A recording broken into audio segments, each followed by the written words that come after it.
Welcome to another episode of Nuxology. Yes, I'm your host, Nux, and I have a little anecdote for you. Kind of goes into what I was thinking about doing today. I got hired onto this medium-sized company, right? They had about 40 offices, 100 or so devices, and I was new to the job, not new in the field. So I asked the gentleman that was there forever and always, right? Where do you guys keep your configurations? Because I was thinking about looking at the configurations of the routers and switches and get a feel for how they do their job there. And he looks at me and kind of blank face and, what are you talking about, right? Well, make a long story short, he didn't believe in saving the configurations in a repository, and, well, I do. It's the break glass in case of emergency type of mentality that I have. And so, what I like to do today is to put another tool in your tool belt. And I'm thinking that we construct a script that will go out and copy the device's configurations and store them locally. So let's get started, right? I'm thinking that we use the awesome software construction tool. Now, this is a highly paid tool, right? It costs a lot, so I don't expect you to have it, but it's worth the money. And so what I like to do before constructing a script is to think about where I'm at and where I like to go, right? And what each step is in between here to there. So to kind of bring that home a little, that ain't gonna work. Alright? Let me create a new one. So, what are we wanting to do? Alright, we are wanting to save the configuration. Save config. And what does that entail? Well, that entails log into each device, right? Do a couple show commands, right? Since I'm using a Cisco product, right? Show running config, show run.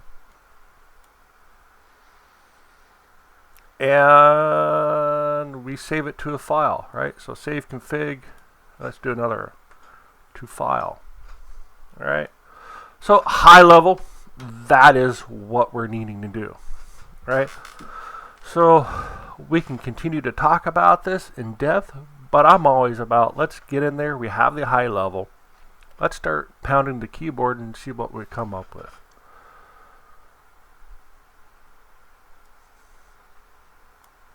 All right. So let's use a Netmiko for this. Netmiko is a wrapper around another package called Paramiko. Paramiko is some tools like a hammer, a screwdriver, that allows us to access like the underlying SSH layer, right? So we're going to use Netmiko, and depending on where you're at, what you're using, like Windows or Ubuntu, you may or may not have pip installed. So the first step is that we need pip installed. Depending on what platform you're using, it might be a part of the MSI installation that comes with Python. It might not be.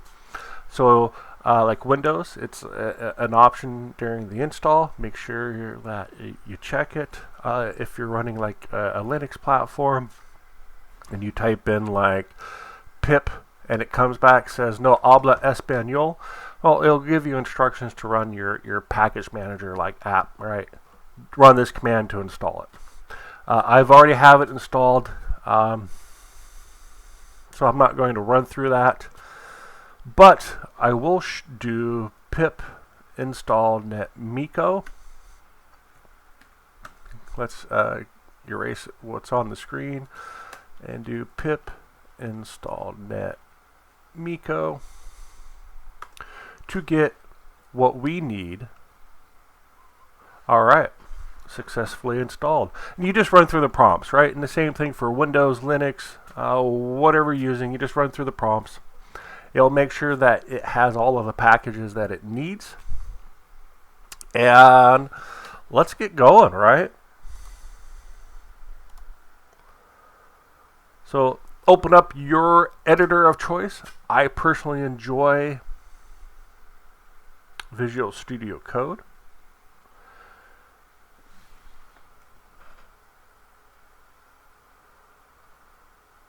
I just might have to increase my memory. All right, so we have Netmiko installed. And let's kind of run through a little bit of Netmiko as we do this. So to import the modules and the functions that we need from Netmiko, we need to do an import statement. So to do this import statement, we're going to do from Netmiko, right? That's the governing body, right? And that governing body has some other modules and functions in there that we need. So we're going to do Netmiko import connection handler, right? Boom. So Netmiko needs a couple of parameters, couple of information to do its thing, right? And what is its thing? Well, its thing is to manage the underlying SSH with ease, right? So you don't have to do that painstaking code. All you really need to do is to work with Netmiko and send the commands that you want to send. And it's like, don't look behind the guy, you know, from the curtain, right? Don't peer back the curtain and look at the guy. Just work with Netmiko. He's your handler, and all will be good. And so seriously, this is the freaking bee's knees. So we need to define, and it's a dictionary of parameters for Netmiko, right? And Netmiko handles, like I mentioned before, the nuances of the different devices that you'll work with, like Aruba, Cisco, Juniper. They all have different syntaxes and things of that nature. Well, this is where the beauty of Netmiko shines through, right? So all I really need to do is to specify what I'm working with and let Netmiko handle the rest. So you're probably going to want to do a Google search to see all of the device types for Netmiko. What I will be using today is the device type of, what is it? Is it Cisco? Cisco XE. Yeah. Alright, then we got host. Alright, and I'll do a placeholder because I gotta look that up real quick.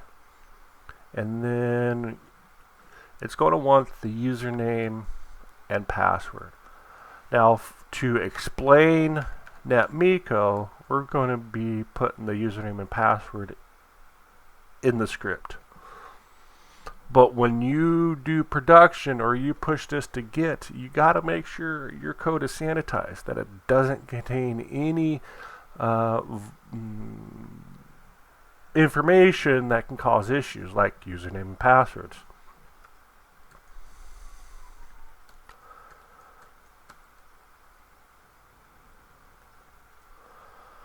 Alright, so let's look at the host. Alright, and to go along with the story that I'm telling, let's say that you just got hired and they don't have configurations, right? But you do know that they have their boxes in DNS. So if I could actually type and talk at the same time, I would have said, let's ping the Texas branch router, right? All right, cool. So it does respond. We do have an address. So for the host, we can just say Texas router. Cool. And I believe it is Cisco Texas RTR. And I believe the password is magical Cisco at 1234. Sweet. Awesome.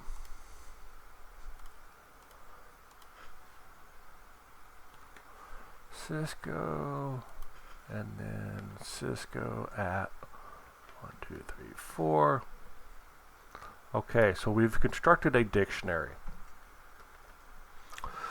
And for this example, let's do something like connection equals connect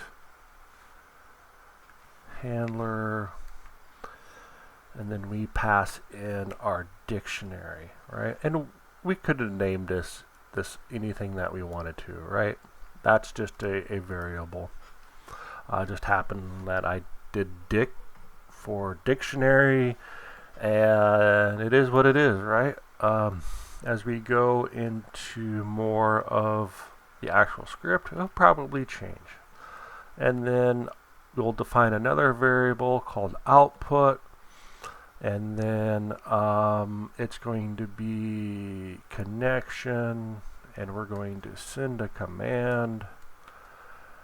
And the command that we need for Cisco is show running config. Yes, we can abbreviate it. All right, and we could just probably do a print output. Output. All right, let's see what we get.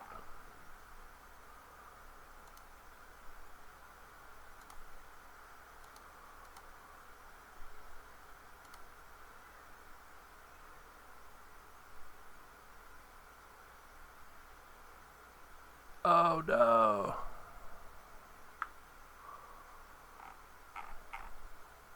Did I do the wrong import?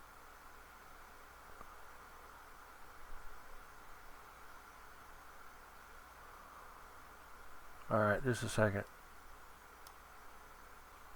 Oh. Oh. Beep. Right? Oh crap. Import connect handler. That's what I did wrong.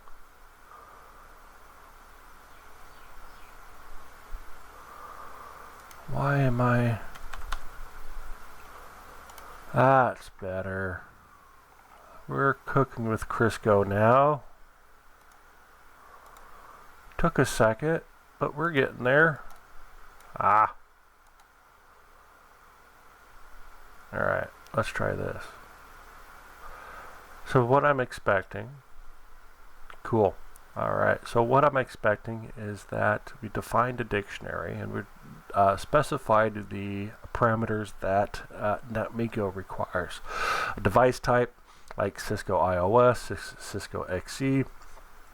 The host that you're connecting to can be DNS resolvable or IP address, it doesn't matter. And then the username and password. And a variable to basically reference the object of Netmiko, and you're passing in your parameters, and then the output of the show running config, right? So what we're doing is we're telling output to basically reference the variable that we did up here and to send a command, right? And then we do a print output, and it will print out the configuration of the device that we SSH to. So if we were to go here, right, we can see that it's a very, very basic configuration.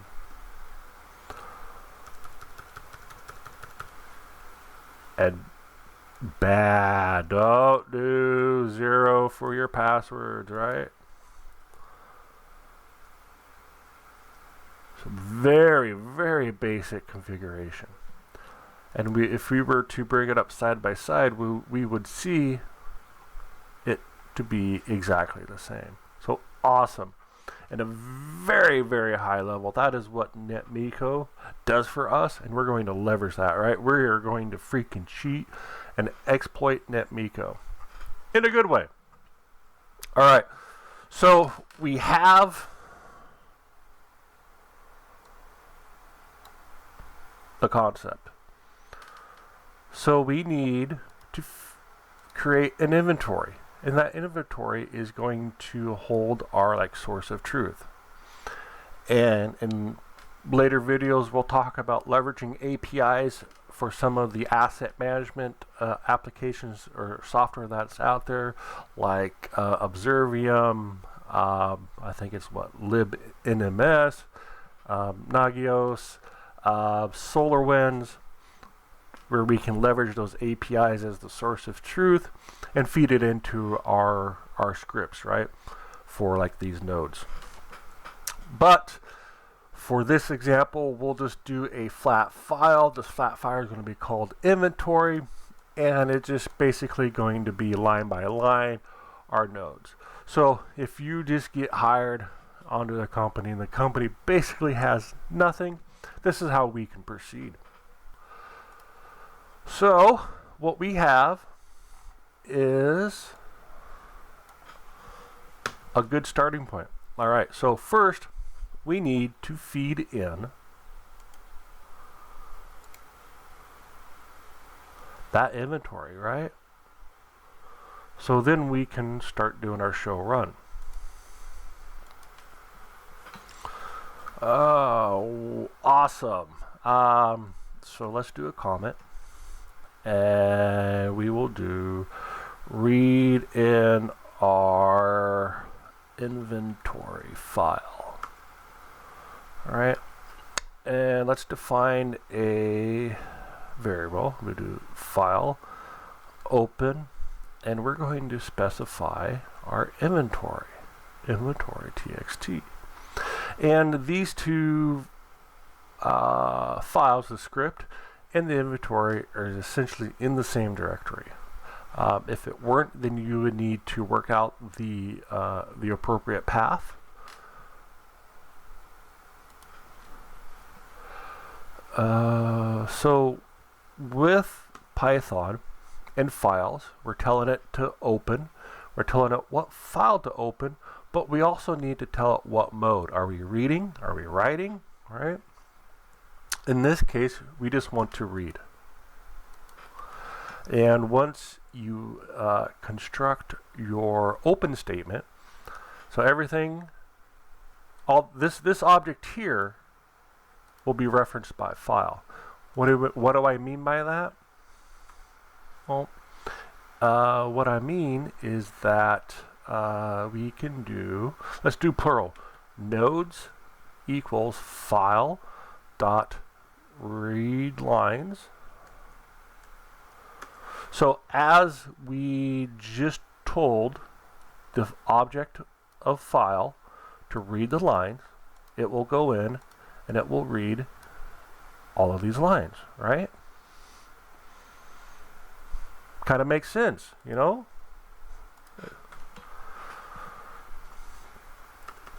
So once we've got the object of nodes that has the individual lines, we got to kind of iterate through it, right? We got to form a loop.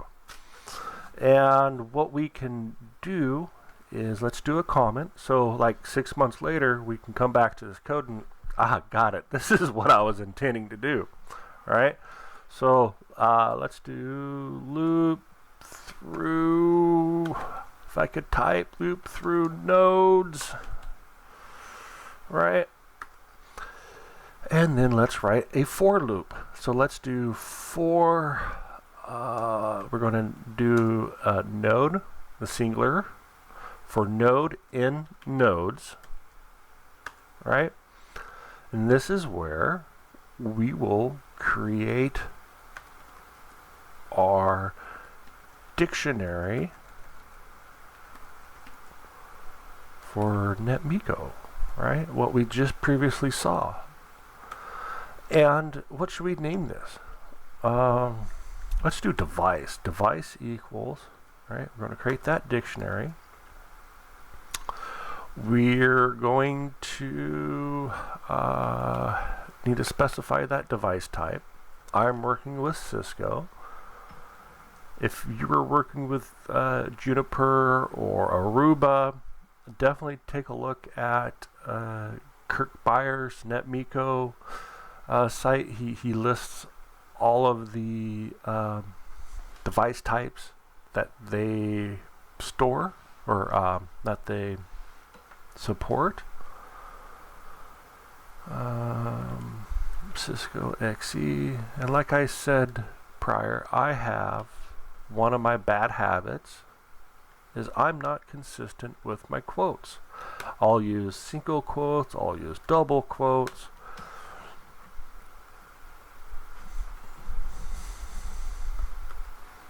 And then we need to do host. And the host should be in net, or should be a node, right? Because we're looping through, so node. And then this is where we will expand upon this later and actually create environment variables and draw in that environment variable into the script. So if we were to save the script like GitHub or something, we're not compromising the corporate network.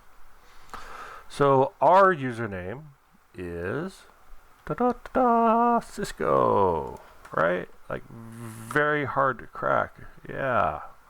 And then our password, and I think this is a default in one of their product lines, Cisco at 1 2 3 4, right? And that is it. That ends the dictionary. And now we need to construct our Netmiko object, right? So connection equals connection handler, or excuse me, connect handler. I don't know why I want to say connection. We got to pass in our dictionary as a parameter. So device. If you didn't, you would need to go through here and say like device type equals, right? And this is makes it a tad bit more readable. Device. And then we do another variable output that will contain that output. Connection. We're sending a command, and as you can see, there's a lot of options that they've added here, which is awesome. You can send multiple commands. What is it?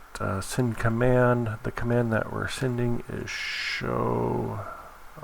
What are we doing? Show running config, right? And we will need to write to file. But before we do that, let's do some testing.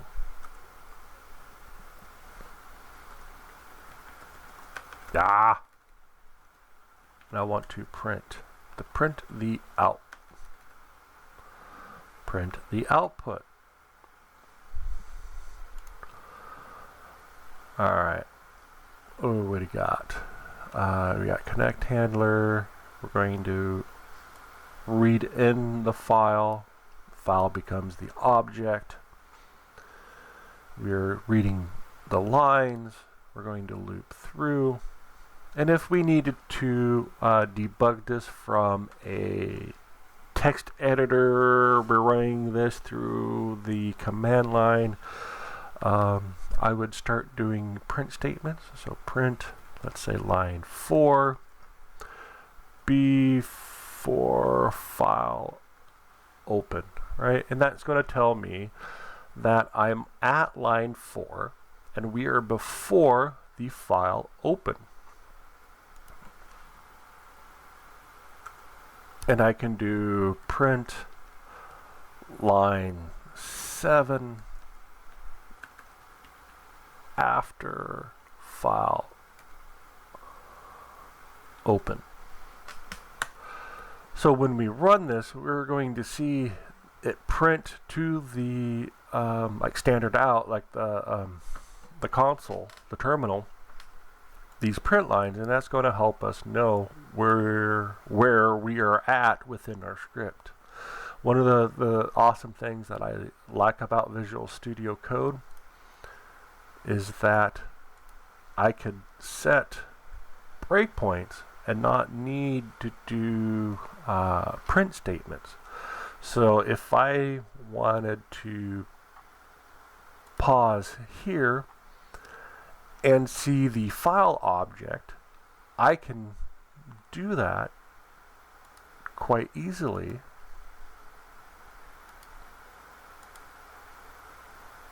by setting that breakpoint and running the script. And as we can see, the IDE, this environment stopped where that breakpoint was, allowing you to view the local variables. All right, so you'll see me set a lot of breakpoints and not do a lot of print statements, but I wanted to show you, if your environment's different, how you can troubleshoot. So let's stop that. I took that breakpoint off. And I actually want to see if we can get all the way down to this print statement. If we can get there, we are cooking with butter, man. I mean, it's like freaking Crisco. Sweet. I didn't see any errors, any red boxes come up.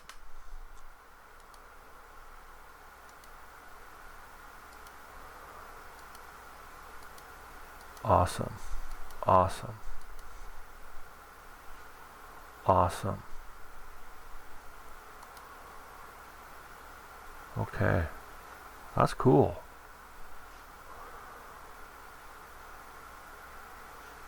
So let's stop this real quick. I'll run it one more time, but this time where I'm going to set that breakpoint is node.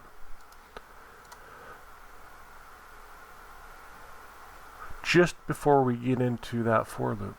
Why? Because I want to see the node change, right? So now we're Texas, and it's going through Texas. And if we were to look at our device variable or dictionary of device,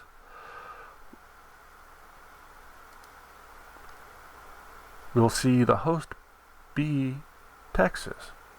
Right, because we defined that variable here, or excuse me, we defined a variable here and we reference it here. So let's finish the execution.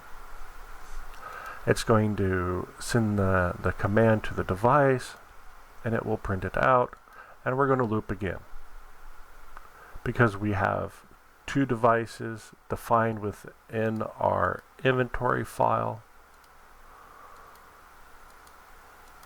And it should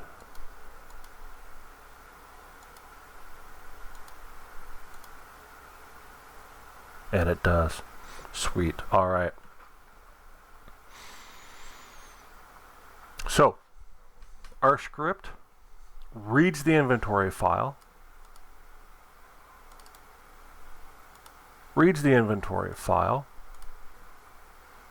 it connects to each device, and it issues the show running config. Right? I think we need to write it to the file. Right? So let's do that. We need to define a function, and this function is going to handle our writing. So def, because we're defining, let's do write to file. What do we need to pass in? We need to pass in probably the node name, right? That node that we're connecting to, and the output. So let's do text, right? I'm going to do a comment, write config to file, and how do you want to construct the file name? I personally want to use date and time as part of the file name, so I will do import date time, come back to our definition, and I want to get the now time, right? Not then, not in the future, but now. So date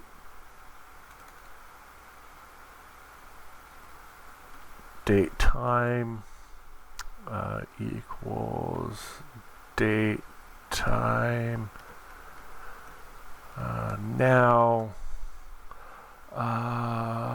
Let's define a variable called file name, and we'll use that as the file name. Starting of the file name, I want it to be the node. We're going to concatenate or add. Since we're working with strings, we'll do date time. We'll format that, and the way that I want to format it is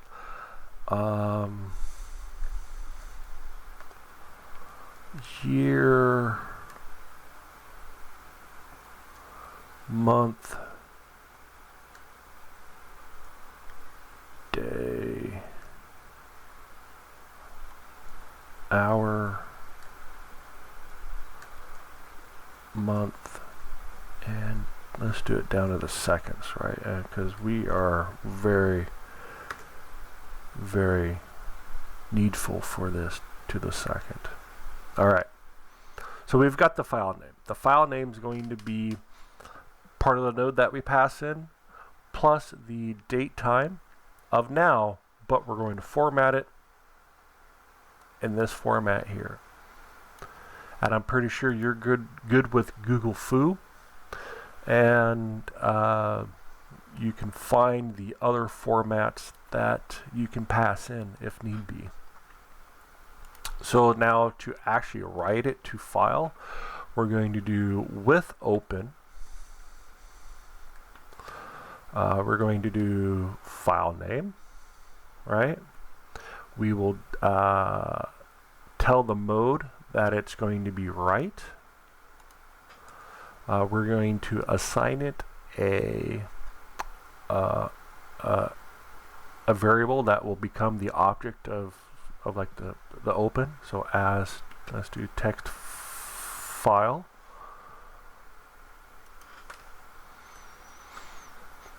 And then text file write.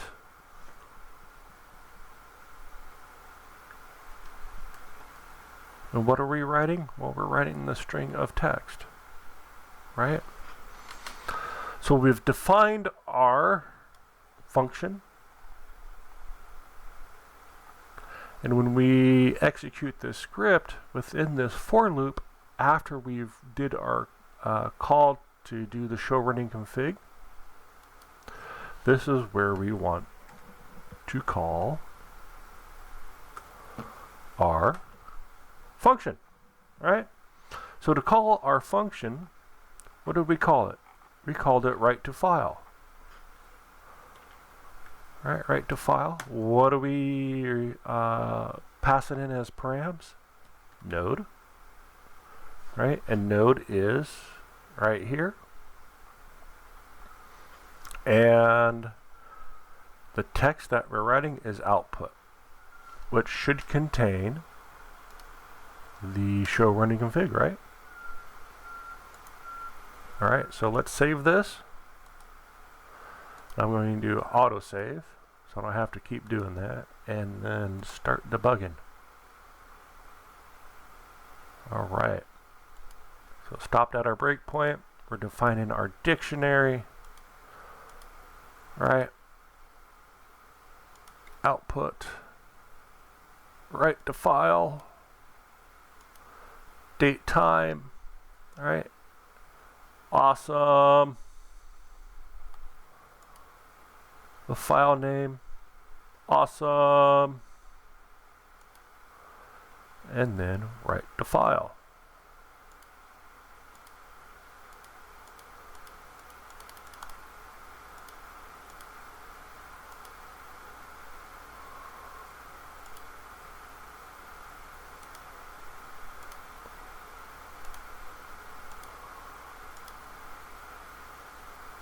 Awesome. It did not error out. So I'm going to open up our terminal.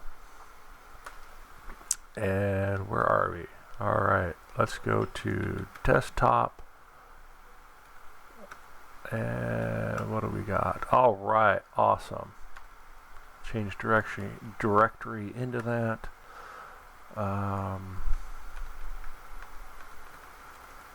What do we call that? Alright, Python. Alright, what else we got? Sweet. Alright, so let's list that content.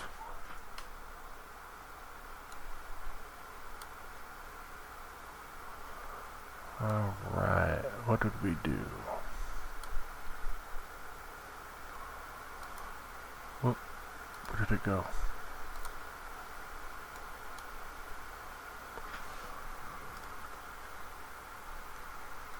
Did we get a new line into that?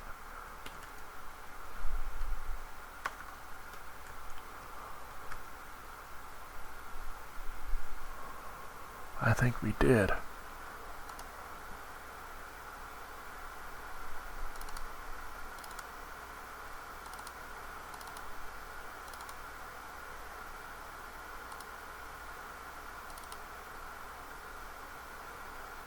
Yeah, we did.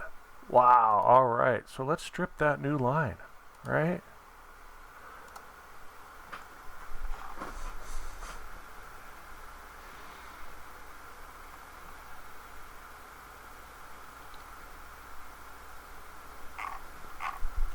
Okay, let's strip it in here. So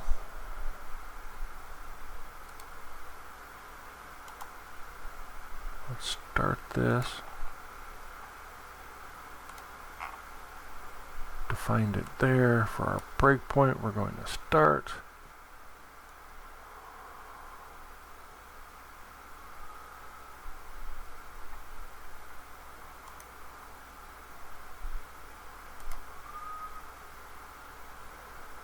And look at node.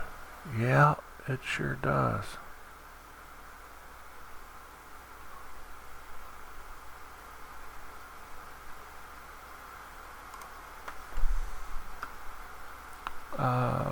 Let's see if we can't get away with this. Node equals node. What is it? Strip.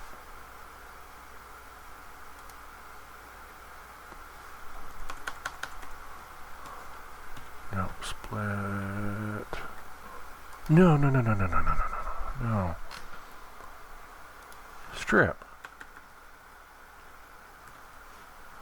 Alright, let's run that and see what it does. It compiles. The interpreter can interpret. Alright, So what is node? Ha, awesome. All right, sweet. Okay. All right, let's remove that.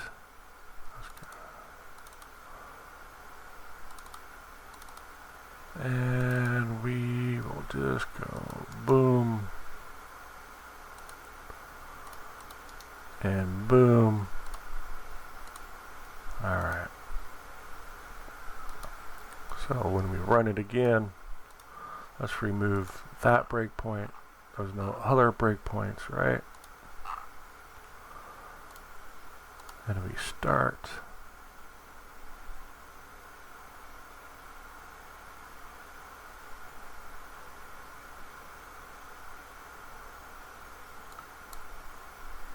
There we go. There we go. Look at that.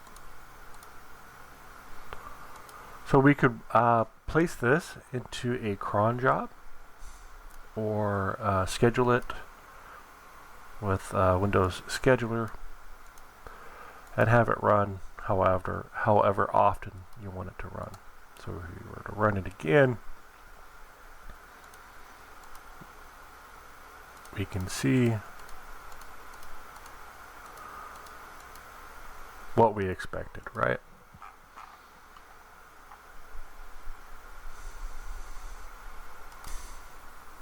All right, so we need to get rid of that, right? So let me create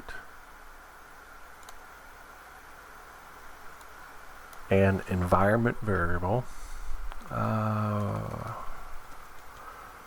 What is it? Let's see. Environment.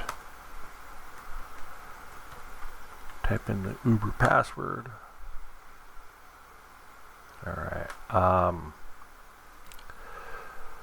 What should we call the? What should we call it? Let's do like router username. All right. And let's do.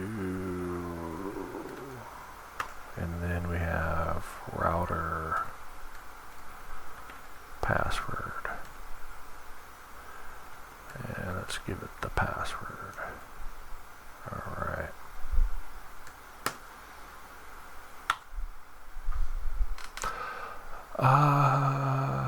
I'm going to take a break real quick while this is rebooting.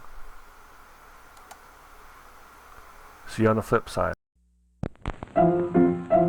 Let's all go to the lobby. Let's all go to the lobby.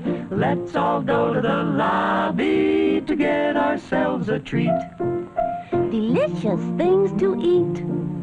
The popcorn can't be beat. The sparkling drinks are just dandy. The chocolate bars and the candy. So let's all go to the lobby to get ourselves a treat.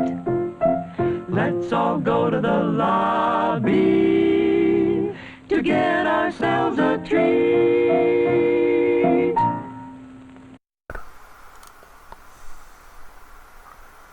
Awesome. All right.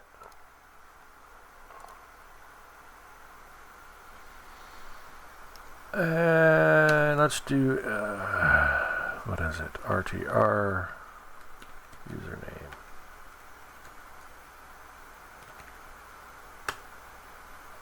If you're on Windows, you want to navigate to that system properties and I'll modify it there.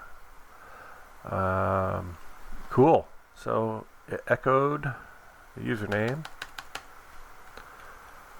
Does it echo? It does. Awesome. Sweet. Okay. We need to do an import statement, right? Import OS, and we need to replace here. What is it? OS environ get, and what are we getting? We are getting RTR username. Do the same for the password, right? OS environ get RTR password. Alright, sweet. Let's run this. Make sure it doesn't blow up.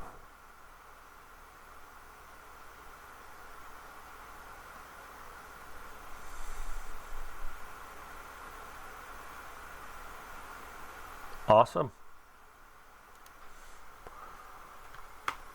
Look at that. We did it. Cool. So this is how you can kind of sanitize your scripts, just to ensure that you won't be posting anything naughty, right? All right. Well, thank you for joining, man. I really appreciate it. It's freaking cool, man. Just like another screwdriver, another hammer in our tool belt, right? Right on, man.